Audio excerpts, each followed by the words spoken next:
गुजरात के लोकप्रिय मुख्यमंत्री श्री भूपेंद्र भाई पटेल, कालिका माताजी मंदिर ट्रस्ट के प्रेसिडेंट श्री सुरेंद्र भाई पटेल, राज्य सरकार के मंत्री भाई पूर्णेश मोदी,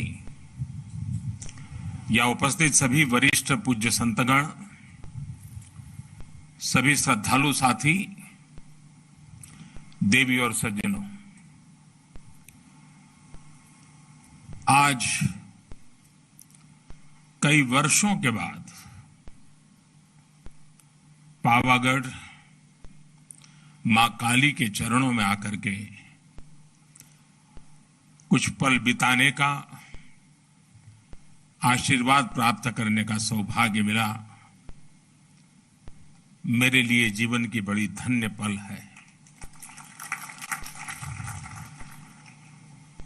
सपना जब संकल्प बन जाता है और संकल्प जब सिद्धि के रूप में नजर के सामने होता है तो उसका आनंद कितना हो सकता है, इसकी आप कल्पना कर सकते हैं। आज का ये पल मेरे अंतर मन को विशेष आनंद से भर देता है। कल्पना कर सकते हैं, 5 शताब्दी के बाद और आजादी के 75 साल बीतने के बाद 5 शताब्दी तक मां काली के शिखर पर ध्वजा नहीं फहरी थी। आज मां काली के शिखर पर ध्वजा,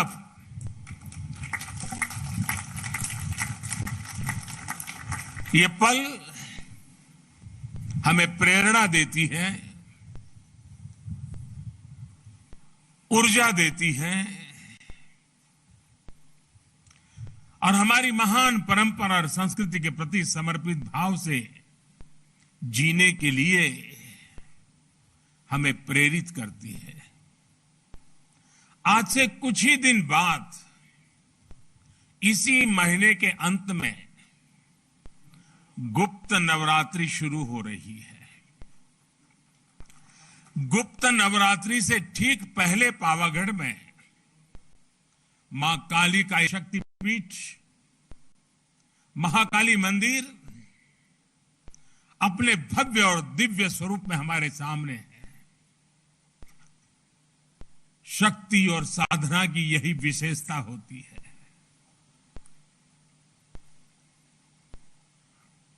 गुप्त नवरात्रि है, लेकिन शक्ति सुप्त नहीं होती है, शक्ति कभी लुप्त नहीं होती है। जब श्रद्धा, साधना और तपस्या फलीभूत होते हैं तो शक्ति अपने पूर्ण वैभव के साथ प्रकट हो जाती है। पावागढ़ में महाकाली के आशीर्वाद से हम गुजरात और भारत की उसी शक्ति का प्राकट्य देख रहे हैं। आज सदियों बाद महाकाली का ये मंदिर अपने विशाल स्वरूप में हमारे सामने हमारे मस्तक को भी ऊंचा कर देता है। आज सदियों बाद पावागढ़ मंदिर में एक बार फिर शिखर पर ध्वज फहरा रहा है। ये शिखर ध्वज केवल हमारी आस्था और आध्यात्म का ही प्रतीक नहीं है। ये शिखर ध्वज इस बात का भी प्रतीक है कि सदियां बदलती हैं, युग बदलते हैं, लेकिन आस्था का शिखर शाश्वत रहता है।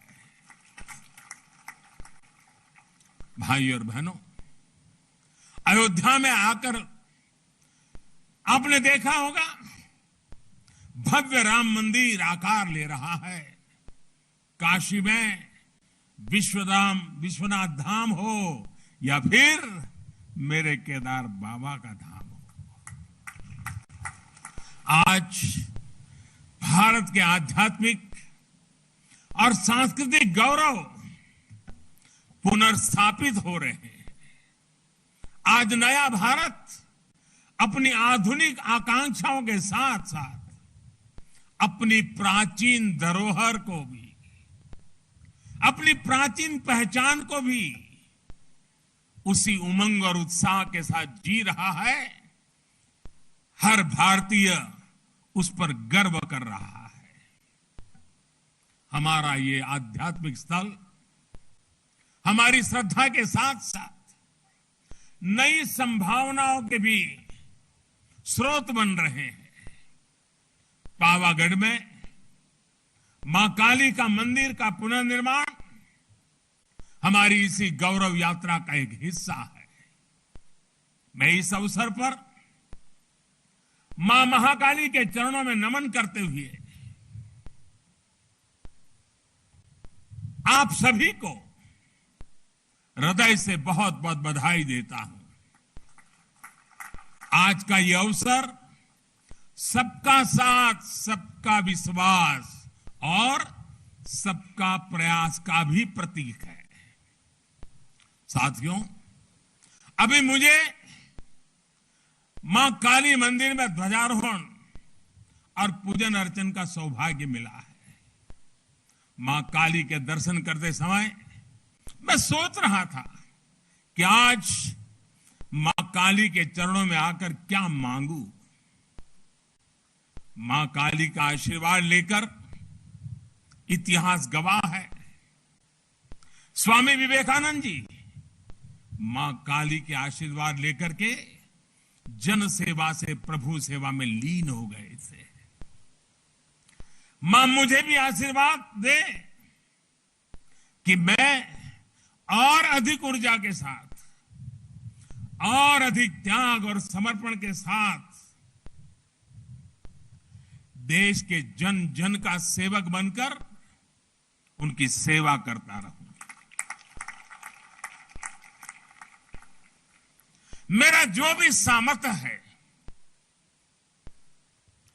मेरे जीवन में जो भी कुछ पुण्य है, वो मैं देश की माताओं बहनों के कल्याण के लिए, देश के लिए समर्पित करता रहूं। गरवी गुजरात इस समय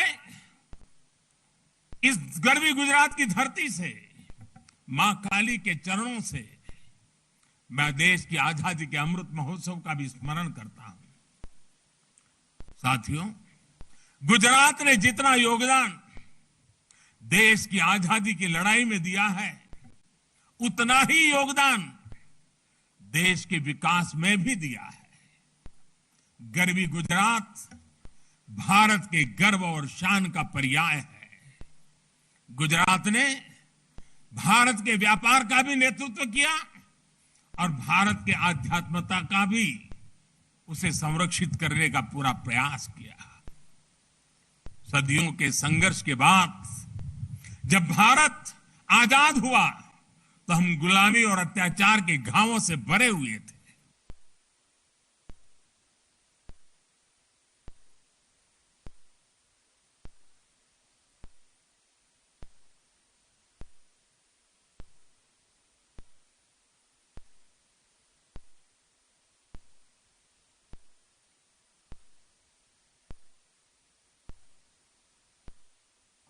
हमारे सामने उस अपने अस्तित्व को कहा है जिसने गुजरात को पूरे देश में पहचान दी थी।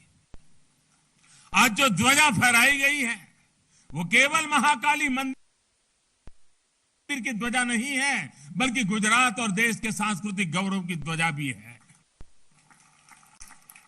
पंचमहाल और गुजरात के लोगों ने सदियों से इस मंदिर की भव्यता के लिए प्रयास किए। अब सोने से बड़े इस कलश के साथ इस मंदिर से जुड़ा हुआ सपना पूरा हुआ है। आज तपस्या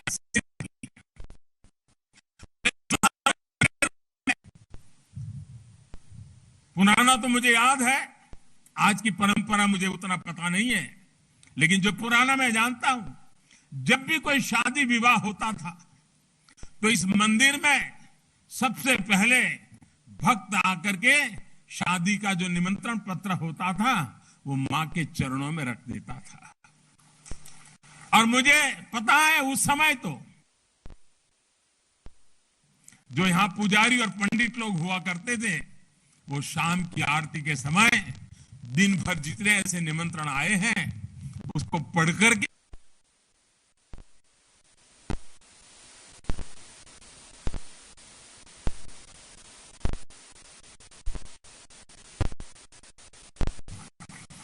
बाद में आशीर्वाद में माता की तरफ से मंदिर से उन्होंने निमंत्रण भेजा है और परंपरा लंबे अरसे से चली आ रही है। लेकिन माता ने इस बार हम सबको आज सबसे बड़ा उपहार दिया है। माता के दरबार का कायाकल्प और ध्वजारोहण मैं समझता हूं हम भक्तों के लिए, शक्ति उपासकों के लिए इससे बड़ा उपहार क्या हो सकता है। और मां के आशीर्वाद के बिना यह संभव भी कहां हो सकता है। यहां श्री काली का मंदिर को लेकर जो कार्य हुए हैं उसमें एक खास बात और है। महाकाली मंदिर का इतना भव्य स्वरूप दिया गया, लेकिन इस पूरे काम में गर्भगृह में मूल स्वरूप अक्षुण्ण रखा गया। इस सेवा यज्ञ में गुजरात सरकार पवित्र यात्रा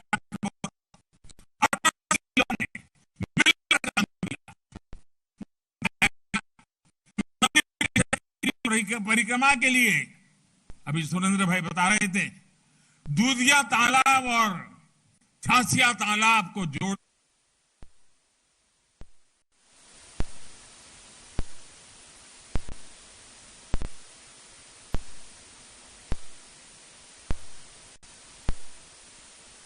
लिफ्ट जैसी सुविधाएं, इसका निर्माण भी किया जाएगा।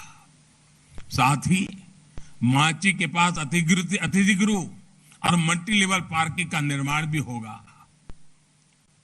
पहले यहां पहुंचने के लिए श्रद्धालुओं को कई घंटे लग जाते थे। सीढ़ियों से चढ़ना, यात्रा की थकावट, कठिनाइयों से गुजरना पड़ता था। पहले सीढ़ियां भी कैसी थी, जो पहले आए हैं उनको पता है, उसको सीढ़ी कह सके न कह सके, ये हाल था। लेकिन आज वो भी रचना अच्छी हो गई है। अब मंदिर तक पहुंचने के लिए अच्छे पत्थर से अच्छी सीढ़ियां बनाई गई है। सीढ़ियां की ऊंचाई भी ज्यादा नहीं है, बराबर हिसाब से रखा है ताकि चढ़ने वाले को दिक्कत ना हो। पहले मंदिर परिषद में 2 दर्जन लोग भी एक साथ नहीं पहुंच पाते थे। आज 100 से भी ज्यादा लोग एक साथ यहां आ सकते हैं, पूजा अर्चन कर सकते हैं। भीड़ का दबाव कम हुआ है तो यात्रियों के लिए सुरक्षा भी बढ़ी है। मंदिर परिषद के विस्तार से भगदड़ जैसी घटनाओं से भी बचा जा सके, और हमें निरंतर जागरूक रहना ही पड़ता है इसी जगह पे। और अब तो इसके बाद शायद यात्रियों की संख्या बढ़ जाएगी। हमें उन सारी व्यवस्थाओं की चिंता करते प्रार्थना करता हूं कि अनुशासन का पालन करना होगा, क्योंकि कठिन जगह है, कोई हादसा न हो जाए।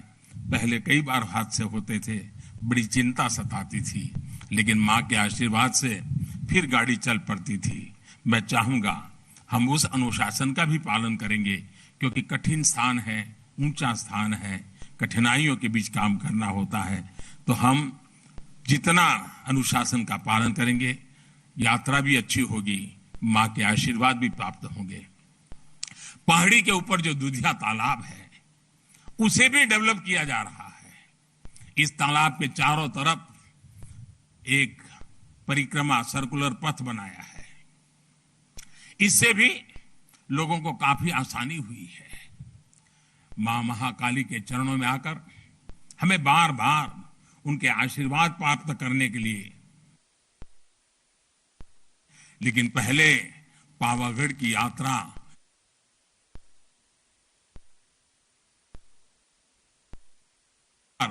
माता के दर्शन हो जाए। आज यहां बढ़ रही सुविधाओं ने मुश्किल दर्शनों को सुलभ कर दिया है। माताएं, बहनें, बुजुर्ग, बच्चे, युवा, दिव्यांग, हर कोई अब आसानी से मां के चरणों में आकर के अपने भक्ति का, मां के प्रसाद का सहज लाभ ले सकते हैं। अभी मैं खुद भी यहां पहुंचने के लिए टेक्नोलॉजी के माध्यम से आया, रोपवे के माध्यम से आया। रोपवे में न केवल ये यात्रा आसान की है, बल्कि रोपवे से पावागढ़ की अद्भुत जो खूबसूरती है उसका आनंद भी मिलता है। आज गुजरात में कई तीर्थ और पर्यटन स्थल ऐसे रोपवे से जुड़ रहे हैं। पावागढ़, सापुतारा, अंबाजी, गिरनार में रोपवे होने से लोगों का काफी सहूलियत मिल रही है। पावागढ़ मां अंबा और सोमनाथ द्वारकेश की आशीर्वाद से ही गुजरात गरवी गुजरात बना है। गुजरात के महान कवि नर्मद ने गुजरात की सांस्कृतिक महिमा का वर्णन करते हुए लिखा है, उत्तर मामा अंबा मात, पूरब मां काली मात, छे दक्षिण दिशा मां करता रक्षा कुंतेश्वर महादेव ने सोमनाथ ने द्वारके से पश्चिम केरा देव छे सहाय मां साक्षात जय।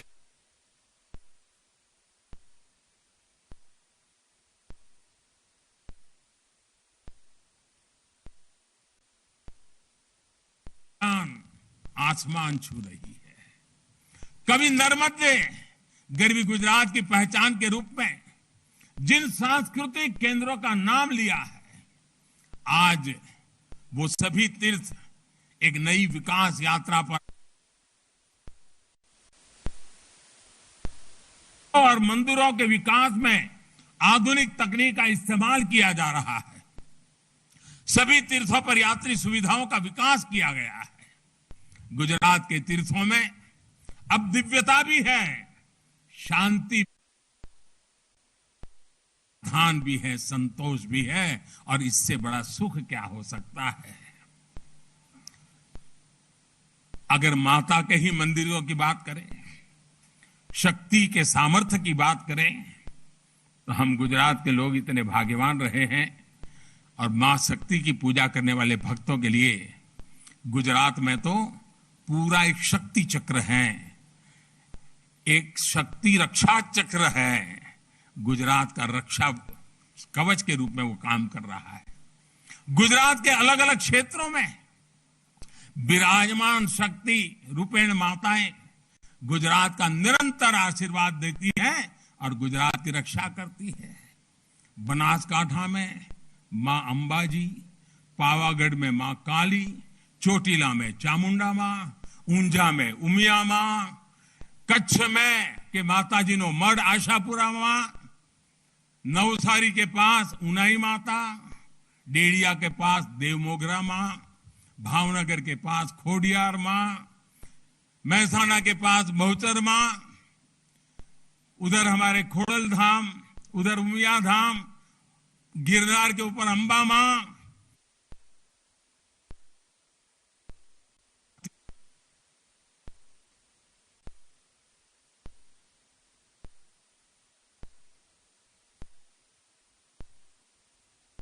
वीडियो प्रोजेक्शन मैपिंग की शुरुआत की गई है। साथ में महाआरती भी शुरू की गई है। केंद्र की प्रसाद योजना के तहत गब्बर तीर्थ का पुनरुद्धार भी किया जा रहा है। अंबाजी मंदिर परिसर के विकास की योजना पर भी काम चल रहा है।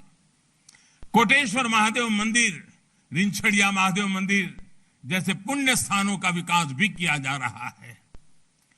अभी कुछ समय पहले मुझे सोमनाथ मंदिर में भी कई विकास कार्यों के लोकार्पण का अवसर भी मिला था।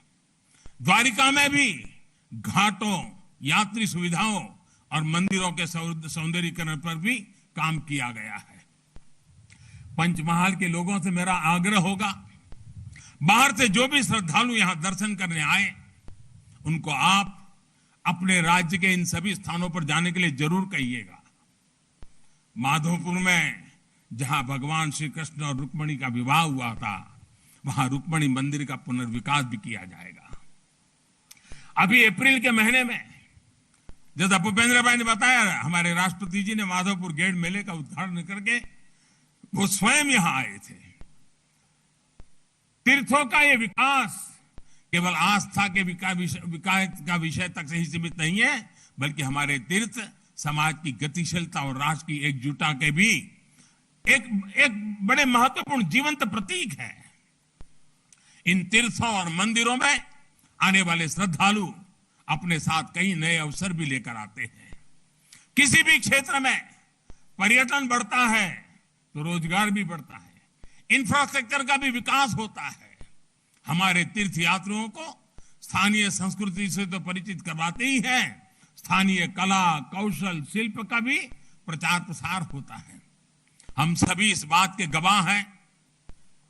हमारा केवड़िया, वहां का हमारा Ekta Nagar, statue of unity, उसके बाद वहां पर्यटकों की जो संख्या बढ़ी है, आज दुनिया में महत्वपूर्ण पर्यटन क्षेत्रों में वो एक डेस्टिनेशन के रूप में जाना जाने लगा है। दुनिया में उसने भी जगह बना ली है। इसी तरह सुविधाएं बढ़ने के बाद काशी विश्वनाथ धाम और चारधाम यात्रा में भी श्रद्धालुओं की संख्या नित नए रिकॉर्ड बना रही है। इस बार तो केदारनाथ में अभी तो कुछ ही सप्ताह हुए हैं, सारे रिकॉर्ड तोड़ दिए हैं, इतने यात्री वहां पहुंचे हैं। पावागढ़ के विकास से मंदिर में आने वाले श्रद्धालुओं की संख्या बढ़ेगी, तो उसका लाभ बड़ौदा हो, पंचमहाल हो, इस पूरा हमारा वनवासी पट्टा हो, हमारे आदिवासी भाई बहन हो, सबके जीवन में एक बहुत बड़ी ताकत भरने वाला है। जो श्रद्धालु मंदिर में आएंगे वो यहां से विरासत वन भी जाएंगे। विरासत वन प्रकृति, पर्यावरण, परंपरा और आयुर्वेद जैसे विषयों पर देश के लिए एक बड़ा आकर्षण और प्रेरणा का केंद्र बन सकता है। इसी तरह आर्कियोलॉजिकल पार्क और पावागढ़ किला के लिए भी आकर्षण बढ़ने वाला है। विकास ये कार्य पंचमहाल को देश में प्रमुख पर्यटन स्थल के रूप में उभरने में मदद करेंगे। पावागढ़ में अध्यात्म भी है, इतिहास भी है, प्रकृति भी है, कला संस्कृति भी है। यहां एक और मां महाकाली का शक्तिपीठ है, तो दूसरी ओर जैन मंदिर की धरोहर भी है।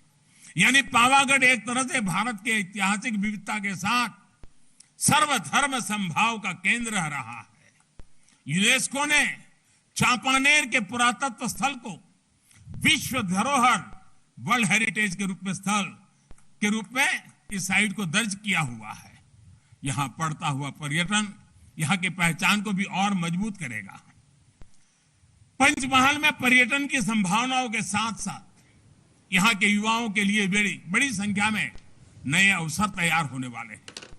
हमारे आदिवासी भाई बहनों के विशेष रूप से रोजगार के नए अवसर आने वाले हैं। आदिवासी समाज की कला, संस्कृति और पारंपरिक कौशल को भी नई पहचान मिलने वाली है। और हमारा पंचमहाल तो बैजू बावरा जैसे महान गायकों की धरती रहा है। वो प्रतिभा आज भी यहां की मिट्टी में है। जहां विरासत, वन और संस्कृति मजबूत होती है, वहां कला और प्रतिभा भी पल्लवित होती है।